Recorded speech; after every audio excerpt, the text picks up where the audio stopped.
Hello and well met. This is Founder Layron. Happy Friday, everybody. Hope you enjoyed your St. Patrick's Day. Today I'm going to build a Moon Druid using Diablo Bob's Critically Awesome Essentials extension and the One-Click Druid module. I've also included a couple other modules, but I don't think I'll have time to get into those. But I am also using the Fantasy Grounds staple that everyone has grown to know and understands that if you want some automation, you want to do it automatically, you can also add things such as Rob Tui's coding effects package. Also going to use Nomad's automatic actions and Mattekure's link fill extension, which helps automate the process and make it a lot faster. So I want to use that for the stream today just to make things more convenient, but I just wanted to mention that. And the main reason I show these is not only because I use the product, but I also support the people that create them. These are individuals who had come to me or through the Fantasy Grounds College, as it was called back then.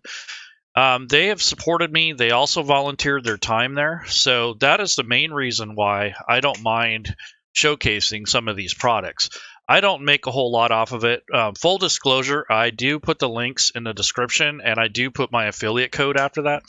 But really, no one's making a bunch of money or anything off this. This is mainly just to help you guys out so that if you're going to create a Moon Druid or some sort of Druid build, and you want some more of the automation, and you want some of the cool features such as transforming into another monster or creature. Also, the convenience of having the effects and the equipment automatically added to your sheet. Those sort of things are what I want you to see. Anyway, so without further ado, I'll get started. I just wanted to put out those disclaimers and the notifications, but anything I'm using in this stream will be linked after the video's post. I'm also going to use this video to create tutorials and such from. So at any rate, let's get started. So in the library under modules on the right-hand side here, I have quite a few things enabled here. So the main thing I'm going over is the Critically Essentials module, which is basically how you get the Druid, the One-Click Druid. Also, the module of the Critically Awesome Essentials module, One-Click Druid, is enabled here. There's also One-Click More, which adds more creatures and such. And then I have the player tools and the DM tools, which basically helps extend some of the functionality you can do with the One-Click More and the Critically Awesome Essentials. So those are some of the modules that I'm showing, but I also have a bunch of Rob Tui's equipment, background, conditions and effects, a whole bunch of different modules loaded. I also have the Portals extension, which I don't think I'll get into. And then I have some core books loaded here, just in case if I build a character. If you want to add more books, you can. So if I go to activation and if you own the content, you can add more stuff. So I can add Mordenkainen's, so I have more build options.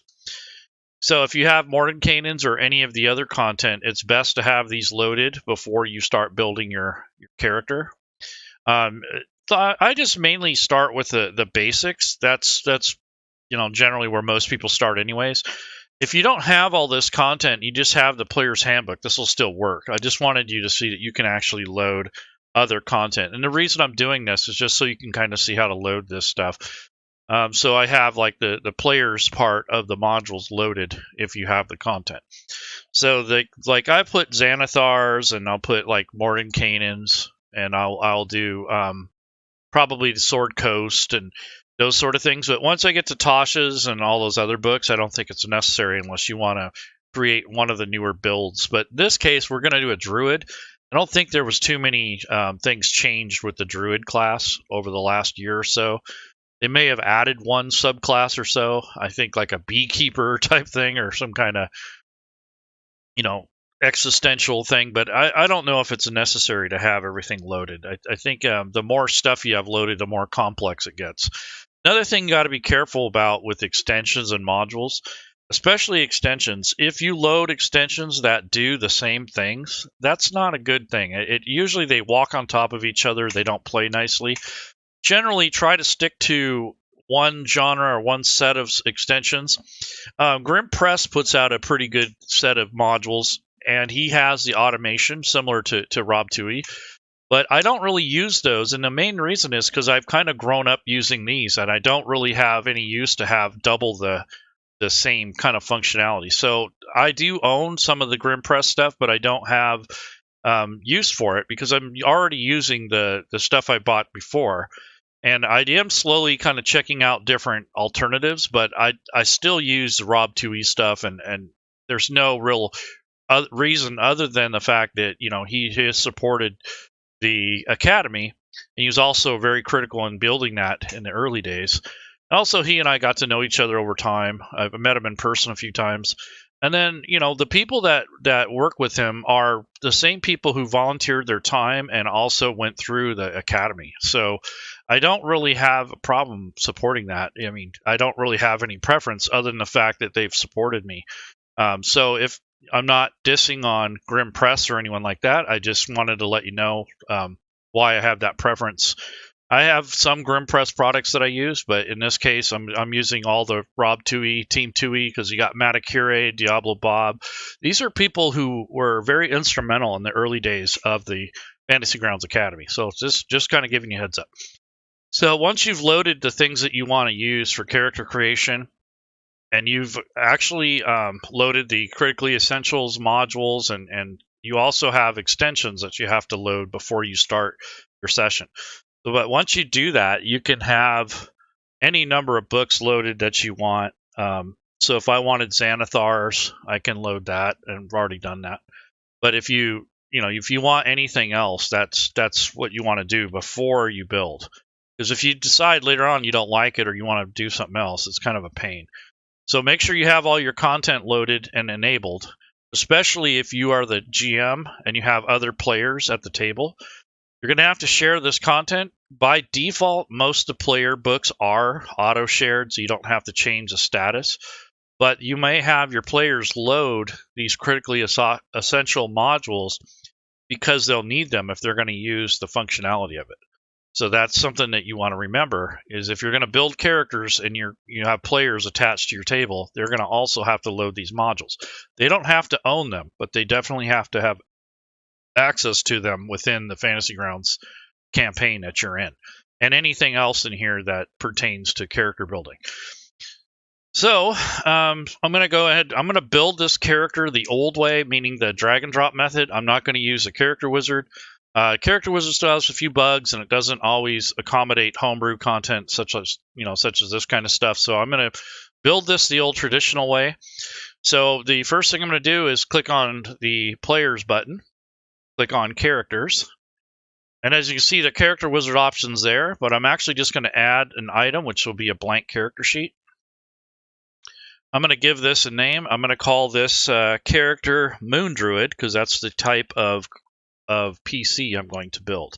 And the reason I'm picking Moon Druid, because it has a lot more options to choose from when it comes to wild shapes. So we're going to make a wild shape Druid, basically, so you can see the features of the One-Click Druid. So here we're going to do the ability scores. I'm just going to use the standard array, but I could do dice rolls, but in this case, I'm just going to do the standard array. So this is a Druid, so I'm going to start off with a 15 for the wisdom. I'll leave 10 as the charisma, and I will put 8 as the strength. But as far as the rest of the stats go, I'm going to put a 14 in con, a 13 in dex. I'm going to put, 13, 14, 15, 12, 10, and 8. So I'm going to put a 12 in intelligence. So this is the way that the stats are going to be, and that's the first thing you do when you build your characters manually, is do your ability scores. Now I'm going to pick a background. So if I go to the character options here on the bottom, click on backgrounds, I'll have several of them that I can choose from. This I'm going to pick a Outlander or a Hermit, probably a Hermit. That makes really a lot of sense for this kind of build. So I'm just going to add this background and just drag and drop it, and it will show you what's been added. And if you are using the link fill and the Mad Nomad's automatic actions, if you go to your your actions tab, if there's anything associated with that, it will automatically add it. And also, it's already automatically added all the background equipment that comes from the Rob2E's background and equipment module. So that's something that's important that you can get by getting those modules. It makes building characters a lot faster. The next step is, and then also added the skills already. So that's something that Fantasy Grounds automates already.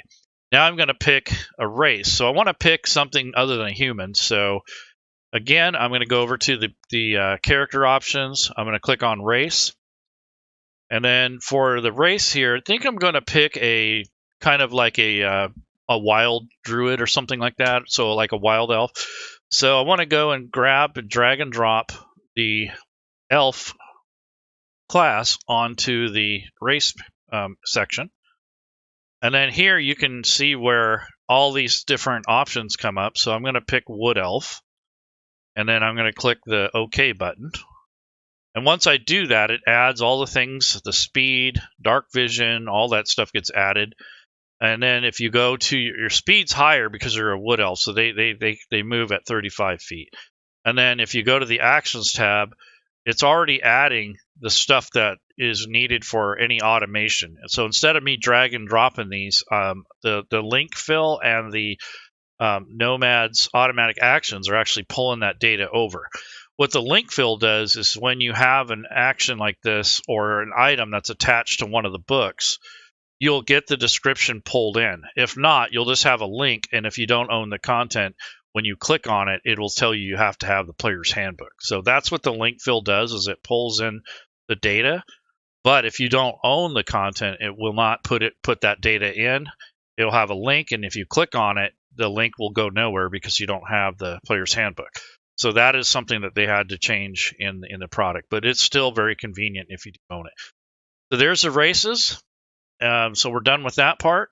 And now the last thing is going to be the actual class. So I'm going to open up the class and level window. Down at the bottom here under the classes for characters, I'm going to go ahead and click classes. And I'm going to scroll down and I'll find two different druids. There's one from Xanathar and one from the player's handbook. It doesn't really matter which one you pick in this case, but I'm going to go ahead and drag the one from the player's handbook just to be safe. So if I drag and drop that in here, it's going to add all of the things required to make a druid. So those are the things there. Now I'm going to take a look at the skills because I'm a hermit. I want to make sure I don't double up. So there's medicine and religion. So I guess I'm going to do animal handling and probably nature. That makes sense for this build. So those are the two things that I'm going to add for my class. So there's all the things that are added. You got perception from being an elf, so that was a bonus thing. So I didn't have to add that either. So one of the things you do with the manual build is check your skills before you pick them so you don't double up on them. If you're using the character wizard, you don't have to worry about that as much. So that is the classes. So that's basically the very basic build, but I actually want to level this character up a little bit so that he has a few more hit points and then he has all of the features, including the Circle of the Moon Druid. So we're going to go up to level 3. So how you do that in a classic way, instead of clicking level up, which is what you would use for the character wizard, you just drag and drop this little link on the right. It can be a shield or a dragon or whatever. In this case, it's a symbol of a dragon. So if I left click and hold and drag and drop, it's going to pop this up. Now at second level, I get to pick Circle of the Moon, Circle of Dreams, Circle of the Shepherd. Any of those will work, but I'm going to do Circle of the Moon because I'm going to make a moon druid. And then I'm going to go ahead and click OK. And that will add anything to the sheet. And also, if there's any automation that's associated with this character, in this case, these are all the standard actions, which most characters should have anyways, but they are not normally a part of the standard vanilla Fantasy Grounds. These are part of the coding package. And then you have your Wildshape here with your usages. You have your Wildshape, combat Wildshape healing here. And then Fey Ancestry, your Mask of the Wild. Here's a torch because I got that from pulling over the class. So this actually automates the lighting and the if you want to attack with the torch. And then any spells that I want to pick, that'll come later. So I'm just going to delete those out for right now until I get ready to do that. So that's basically, as I'm building the character, the automation is also being built. So and then it's also putting in the standard equipment for the background and the actual class. So that's kind of cool. So that's that. Now I'm going to go and grab one more level, and then we'll call it good. So if I drag this again, a left click, and just drag it back into the same window, it's going to add that, and it's going to just add one more level. Doesn't add a whole lot of automation other than a couple of things. So here's the circle of the moon, Wildshape. It talks about the Druid circle. Discovery is one of your features.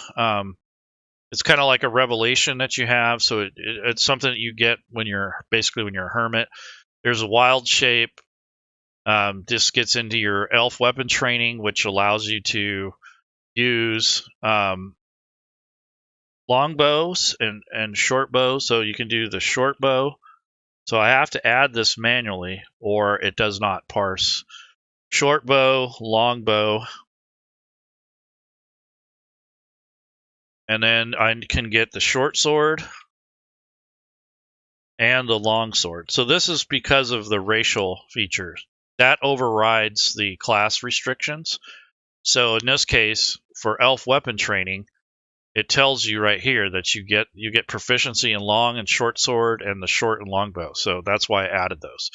So normally you'd only get the druid stuff, but in this case I got it extra.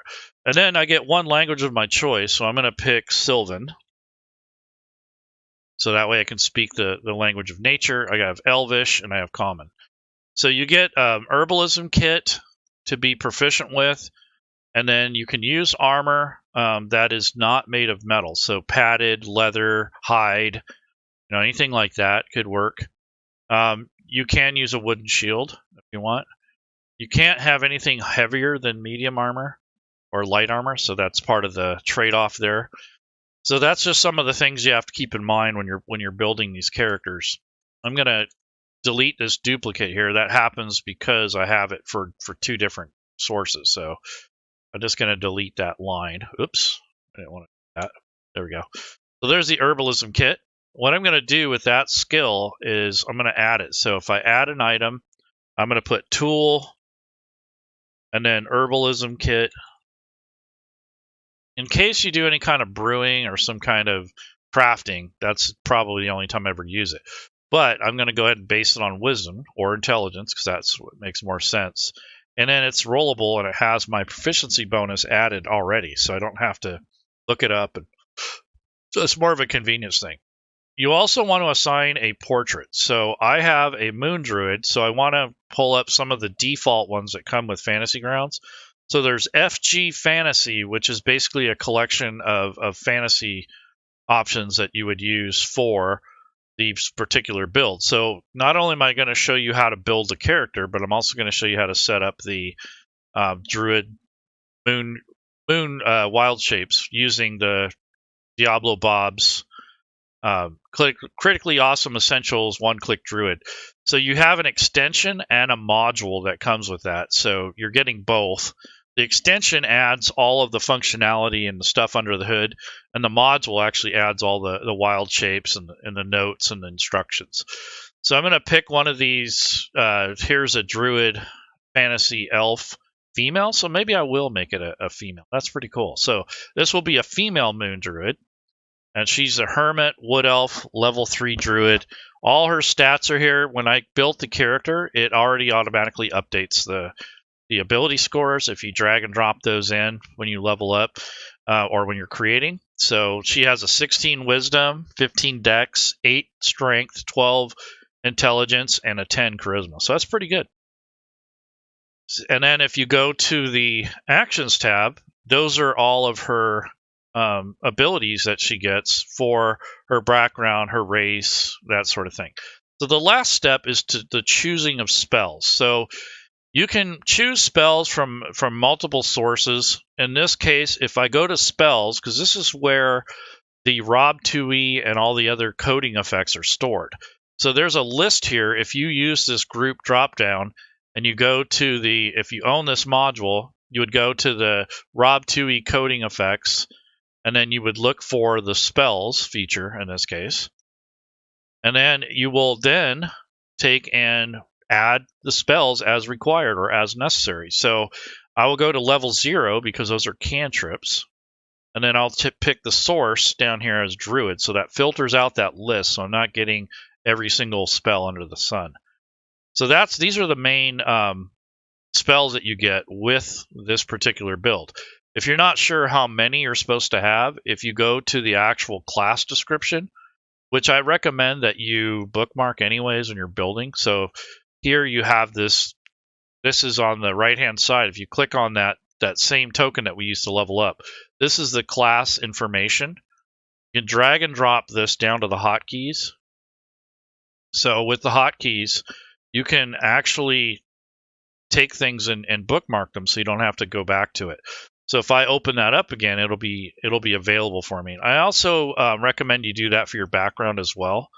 So when you're building your character, as you build, if you drag those down there later on as you're building your character, it's easier to access these things because there's other tables and such that we need to access when we're building the character.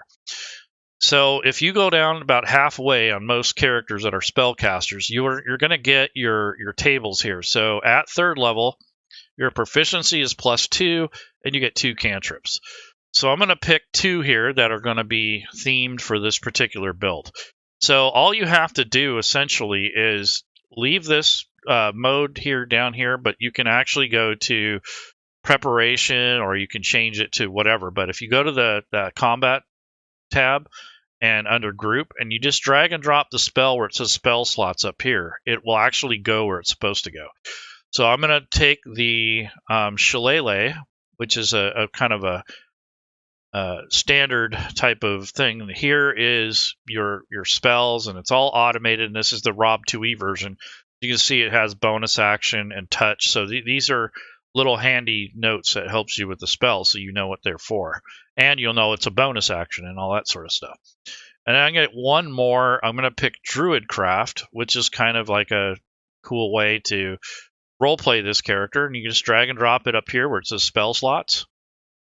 There we go. So that is Shillelagh and Druidcraft. So those are my 2 basic cantrips. So if I go to level 1 now, I can access all the level 1 spells. So if I come over here and I look at this particular setup here, I look at this Druidic spellcasting, and if you scroll down, this is your spell slots per level. Basically, the Druids are kind of like clerics. They have access to almost any spell.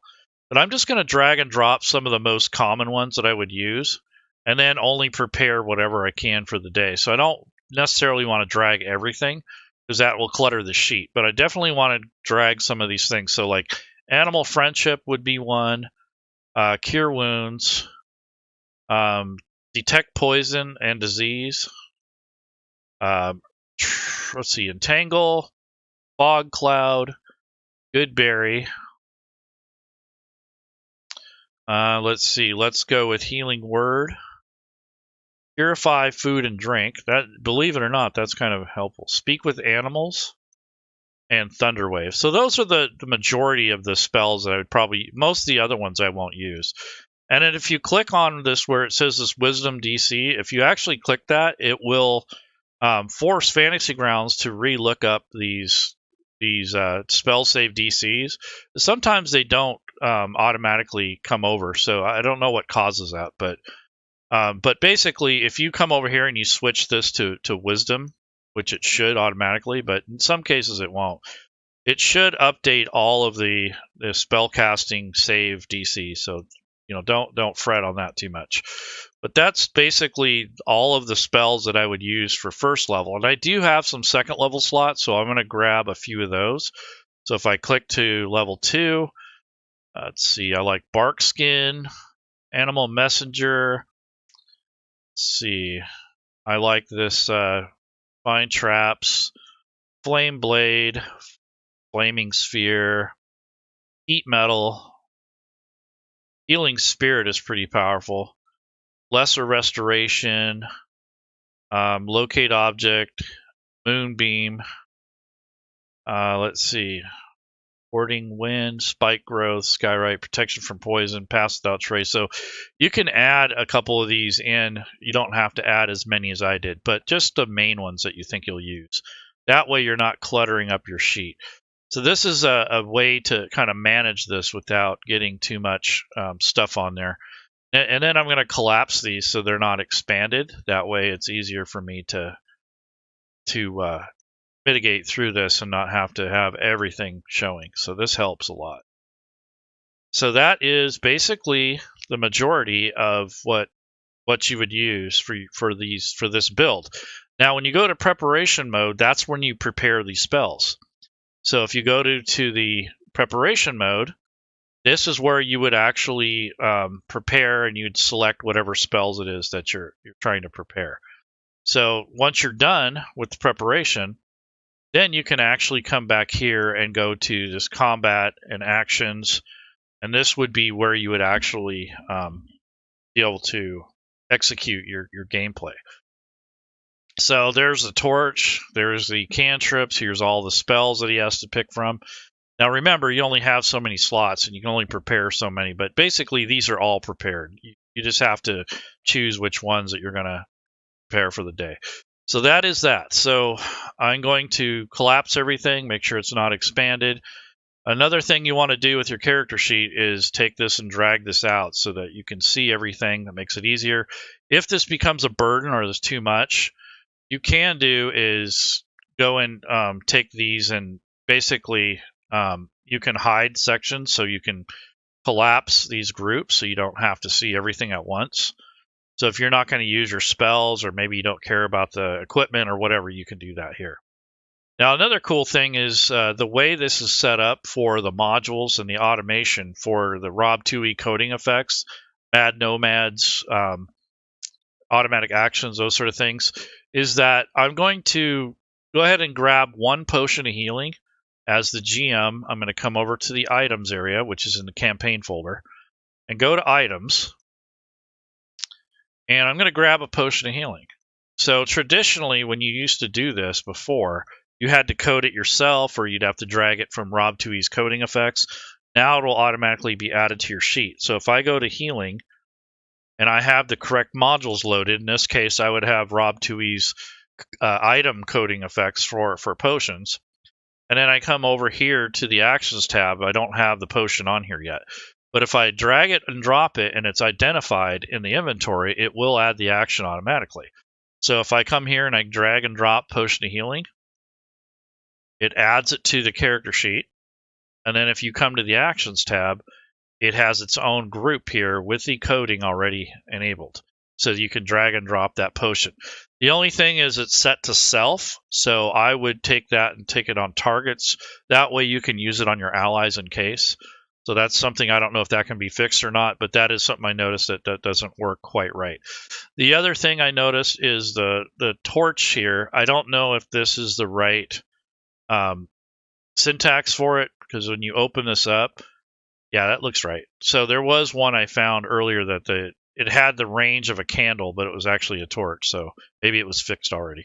But nonetheless, those are just little minor details that you'll have to get used to and look at when you're starting to build. So I don't recommend this for a brand new user, but if you are brand new and you have this content, this might be helpful to you. Just depends on what you're doing.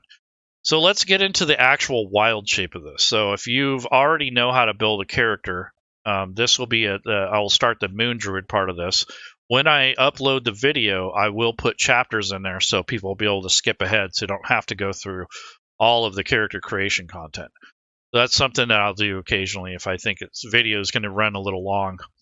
So the next step is the wild shape. So let's take a look at what it says here. So if you click on wild shape, it will tell you what type of things you can have. It has a basic table here.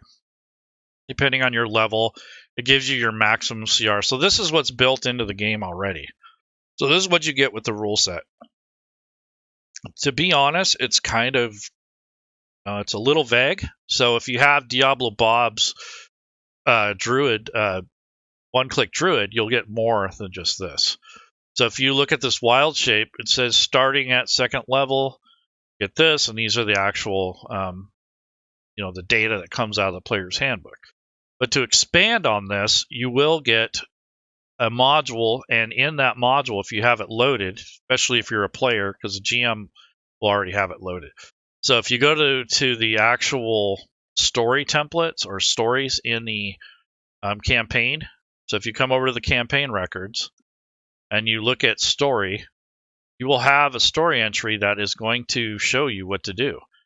So there's a table of contents for this actual product. I recommend that you read this because this tells you how to do stuff. So here's the One-Click Druid. There's One-Click More, Critically Essentials. You know, there's all these things for what you are going to need when you're building a character. So here's the Critically One-Click Druid and One-Click More. So these are the guides. And then there's a table of contents. So let's take a look at the guide. So I'm going to open this up, and it's going to give you the instructions. So it's important that you read these so you understand what's going on. And that's one of the things that I notice most people don't do, is they don't read this. They try to use it, they don't understand it, and then they go back and they say it's broken. Well, technically, it may not be broken, so you need to read this stuff. But the Critically Awesome Essentials One-Click Druid will make Wildshape changing a breeze. Well, that's subject to your understanding of how what Fantasy Grounds and the way that the vanilla version works. So I do recommend that you learn how to use the base of Fantasy Grounds before you start adding all this extra functionality.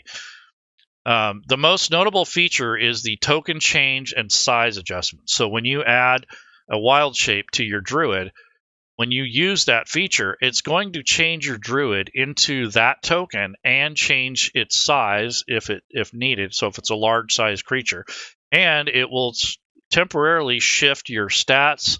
You'll have the attacks, the effects, and anything else associated with that creature. And that will be in your actions tab as you drag over the different Wildshapes. So it's kind of a cool thing. And then you will simply drag the spell to your actions tab, click the effect inside the spell, and watch the magic as you have everything that you need.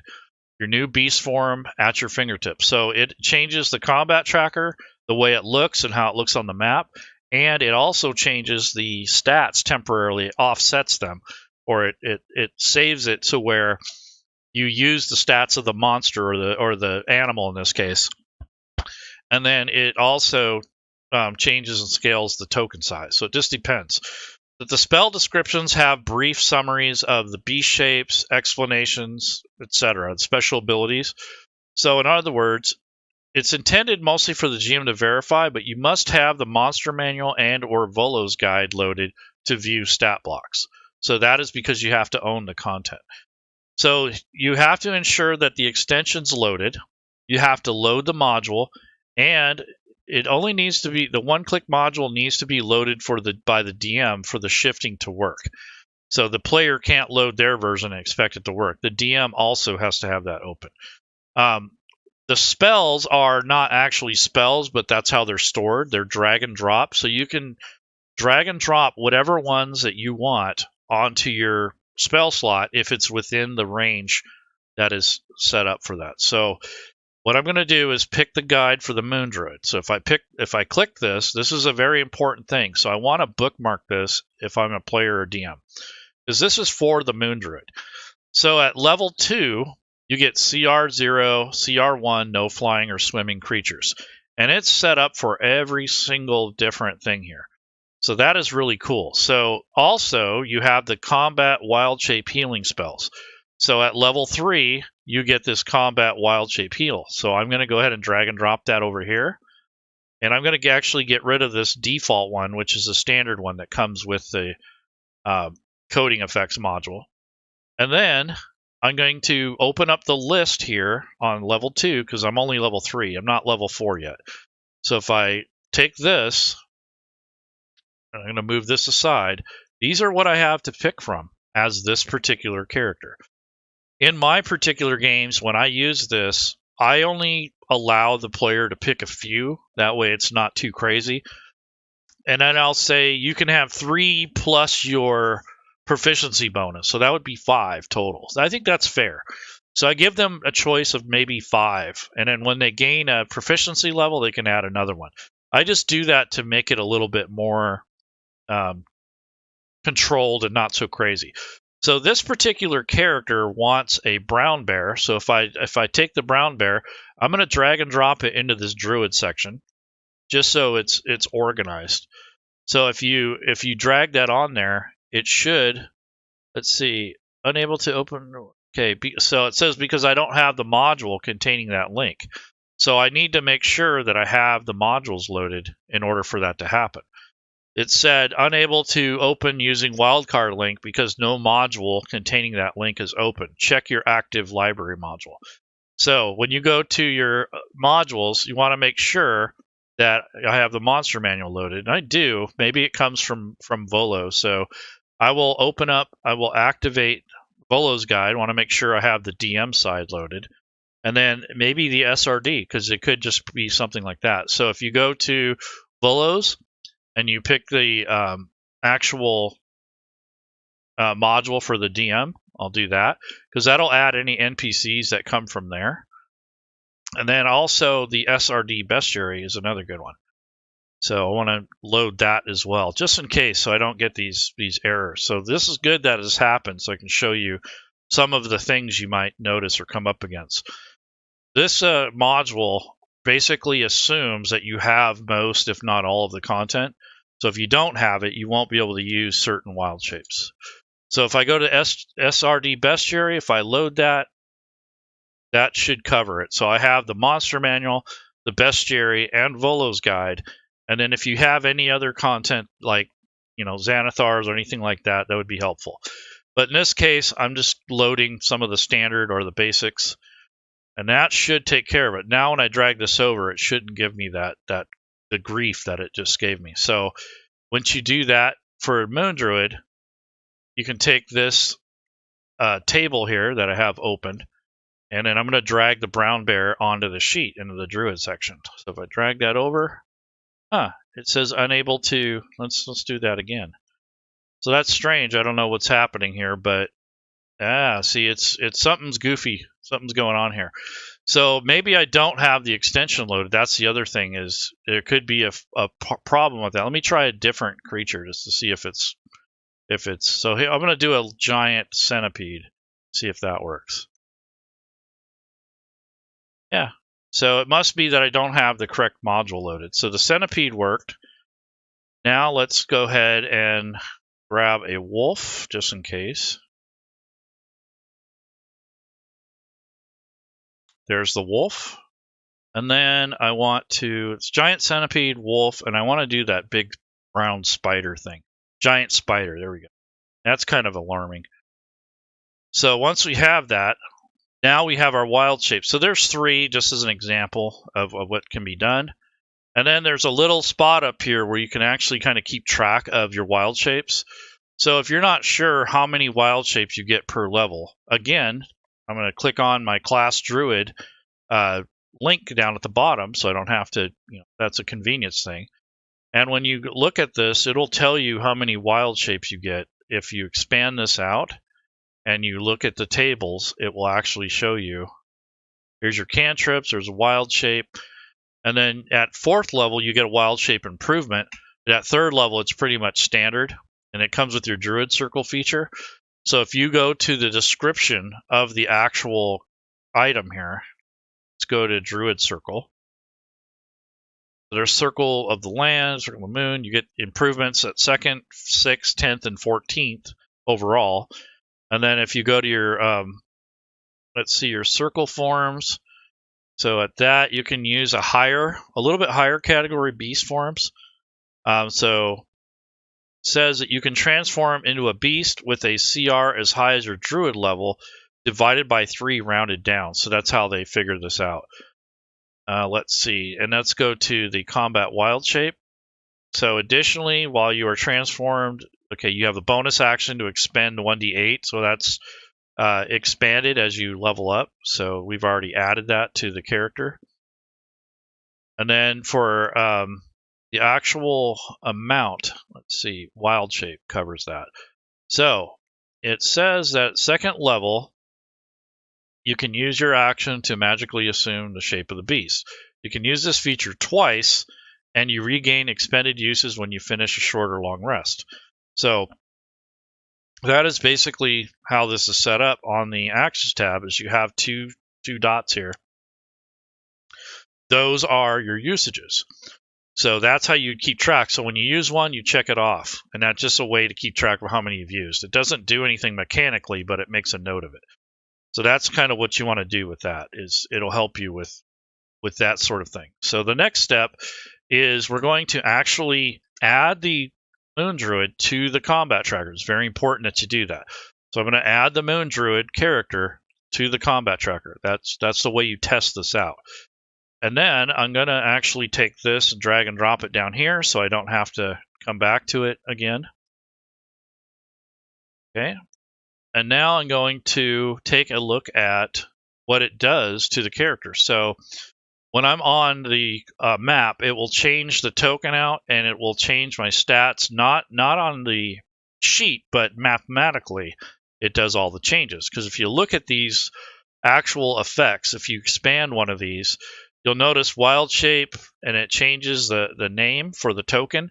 It changes all of the hit points around, and it does all kinds of cool stuff. So I'm gonna change this particular individual into, they're gonna Wildshape into a giant centipede.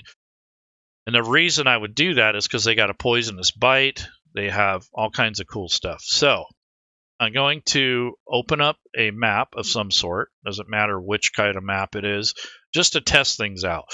So if I go to the campaign and go to images, and then if you come down and you just kind of look at you get the Fantasy Grounds comes with a map pack, so you don't have to necessarily have anything specific. So if you are in Fantasy Grounds and you have the base program, you don't even have any content, you still have a basic map pack. So if I type map, it's going to filter this out. I do have other map packs, but I want to use the basic Fantasy Grounds ones just so you can see it. So this is part of the program. It's free with the program. So if I click load on there, that will give me access to some basic maps so I can try these things out. It's important that you kind of play around with these before you run a game. That way you can get an understanding of how it works and you could show your players. So here's a map pack. And here's a battle map of a cave. So I think I'll use maybe an outdoor one. So here's, let's see if there's an outdoor. Yeah, here's just an outdoor map. There we go. So this is a fairly common map that you've probably seen before in other videos, demos.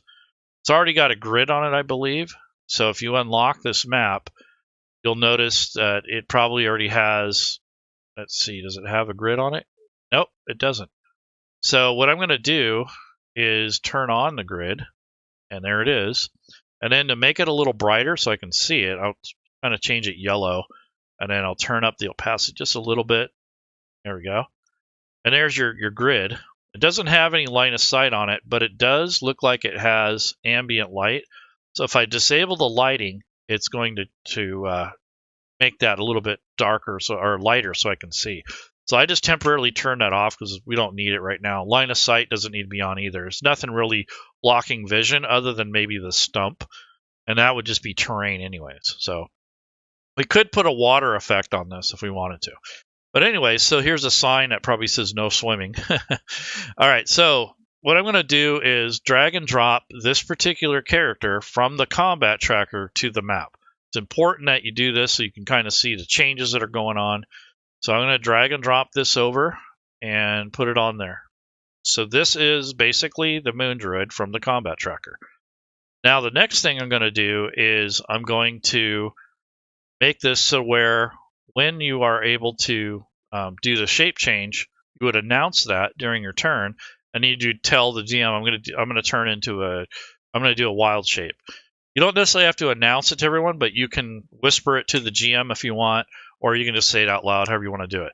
So there's a giant spider, I think, based on what it is. So it's basically it has its size. So I think the size is medium on the giant centipede. I have to look.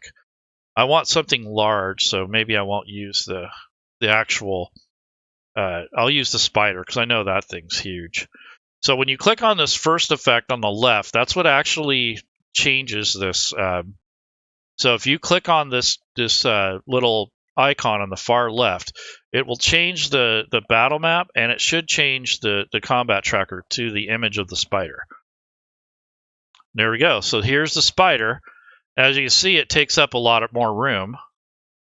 So normally when you're like that, you're going to be like this. So you want to be in the intersection of 4 squares, not in the center. You got to be, there you go. So you put those in there, and then you can see the combat tracker, it has an updated vision.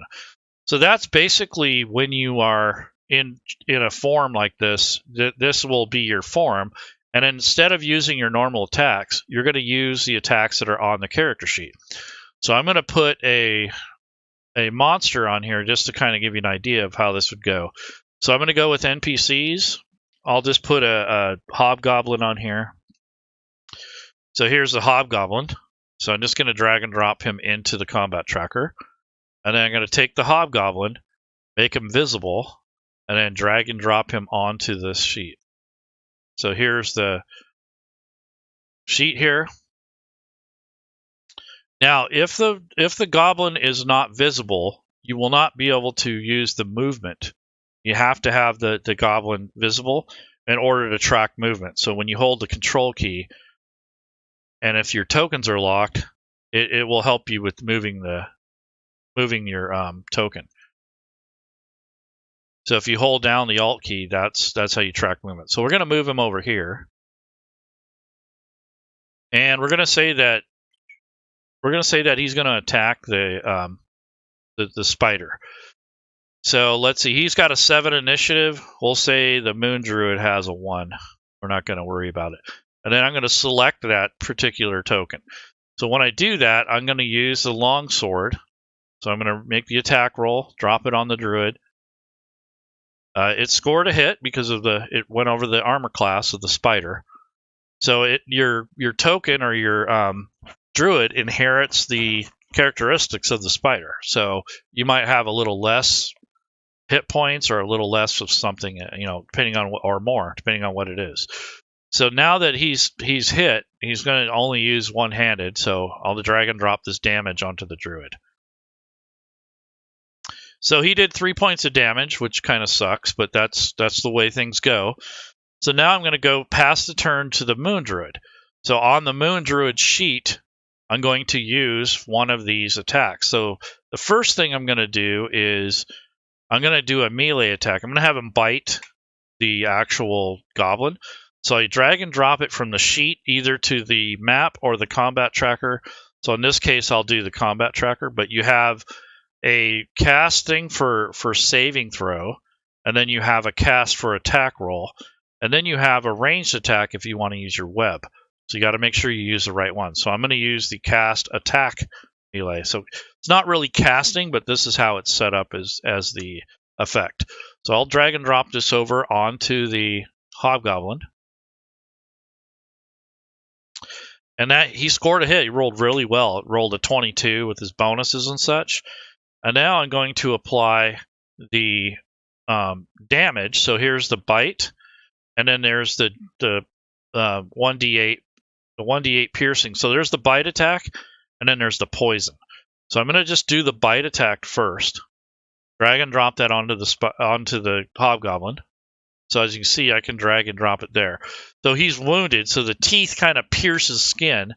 And then when you actually do that, you got to make a saving throw for the actual poison. So I'll just force the saving throw by dragging and dropping this onto the hobgoblin.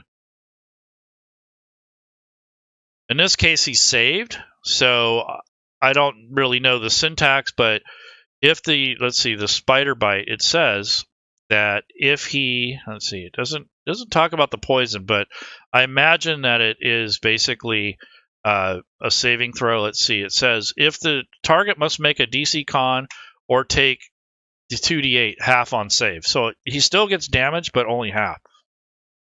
So I'm going to drag and drop the poison onto the target, which is the hobgoblin. And actually killed him. He died. So that's crazy. So he basically, that poison took out that hobgoblin. So that is something that is pretty cool about using this particular type of module. Now I'm going to add another. This time I'm going to take this character or this NPC. I'm only going to give him 1 wound, and I'm going to remove the unconscious effect. So now we kind of restored him. So what I want to do is show you what happens once the Moon Druid is defeated in this form. So let's say that the Moon Druid wasn't doing so great. He's already got 3 wounds. So I'm just going to drag and drop the damage until he reaches the threshold. So here's the first set of damage, which isn't a whole lot, but there again, of course, when I'm doing this, it's going to roll 1s. Okay, so now the Druid is heavy damage, so I'm going to drag again just to show you what happens. Okay, so there's one more, I think one more hit, he's going to go down. And when that happens, it's going to change back or revert to his other form. So I'm going to go to the main page here, and you can see he's got 22 wounds versus 26 max. So I'm going to drag and drop this damage one more time, and it should trigger him to turn back. Yep, so now he reverts back to his regular form, which he would probably be there at this point. And then when you look at the effects up here, it removed the actual Wildshape form. So you're basically back to where you started, and you have 2 wounds here. So that damage carried over from the previous creature into your regular form. So as a bonus action, if you got really down on your luck and you were close to death in your Druid form, as a bonus action, if it's your turn, you can say, okay, I want to use the Combat Wildshape Heal. Click on it.